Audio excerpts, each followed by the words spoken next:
పరకామణిలో చోరీ case రాజీపై CID అధికారుల దర్యాప్తులో వేగం పెరిగింది. వచ్చే నెల 2వ తేదీలోగా హైకోర్టుకు నివేదిక సమర్పించాల్సి ఉండడంతో సిఐడి డీజీ రవిశంకర్ అయ్యన్నార్ ఆధ్వర్యంలో ప్రత్యేక పోలీస్ బృందాలు కేసుపై పూర్తిగా ఫోకస్ చేశాయి.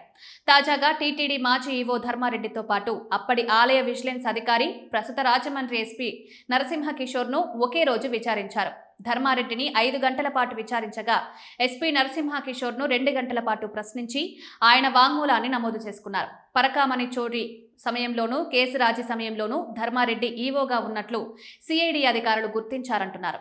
చోరీ చేసిన వ్యక్తితో రాజీకి అప్పటి చైర్మన్ వైవి సుబ్బారెడ్డి హయాంలోనే ఫైల్ తయారైందని, పాలక మండలి సమావేశంలో టేబుల్ ఐటెంగా ధర్మారెడ్డి రాజీ ప్రతిపాదన ప్రవేశపెట్టారని సిట్ ఆధారాలు సేకరించింది.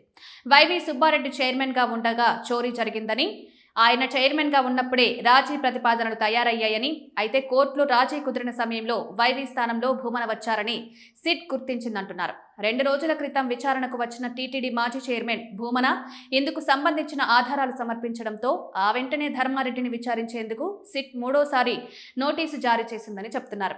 భూమన వాంగ్మూలం ఆధారంగా ధర్మారెడ్డి ఈ కేసులో కూరుకుపోయారని న్యాయవాద వర్గాలు అనుమానిస్తున్నాయని, ప్రధానంగా చోరీ కేసు నిందితుడితో రాజీకి ఏ నిబంధనల ప్రకారం సిఫారసు చేశారు, చోరీ జరిగిన తర్వాత నిందితుడిపై శాఖాపరమైన విచారణ విజిలెన్స్ ను ఎందుకు ఆదేశించలేదు అన్న ప్రశ్నలకు ధర్మారెడ్డి నుంచి సరైన సమాధానం రాలేదంటున్నారు. దీంతో పరకామణి కేసులో ధర్మారెడ్డి పాత్రపై సిఐడి అనేక అనుమానాలు వ్యక్తం చేస్తోందని చెబుతున్నారు. మరోవైపు కేసులో కీలక సాక్షి సిఐ సతీష్ కుమార్ మరణంతో దర్యాప్తుపై ప్రభావం ఉంటుందని అంతా భావించారు. కానీ సిట్ పోలీసులు వ్యూహాత్మకంగా వ్యవహరించి ఈ కేసులో సిఐ సతీష్ కుమార్ టీటీడీలో ఏవీఎస్ఓ హోదాలో పనిచేయగా ఆయనకు బాస్గా వ్యవహరించినప్పటి సివిఎస్ఓ ప్రస్తుత రాజమండ్రి ఎస్పీ నరసింహకిషోర్ను తెరపైకి తెచ్చారు. సివిఎస్ఓ అనుమతి లేకుండా ఏవీఎస్ఓ ఏ పని చేయలేరన్న విషయాన్ని గ్రహించి నరసింహకిషోర్ నుంచి కీలక వివరాలు రాబట్టారంటున్నారు.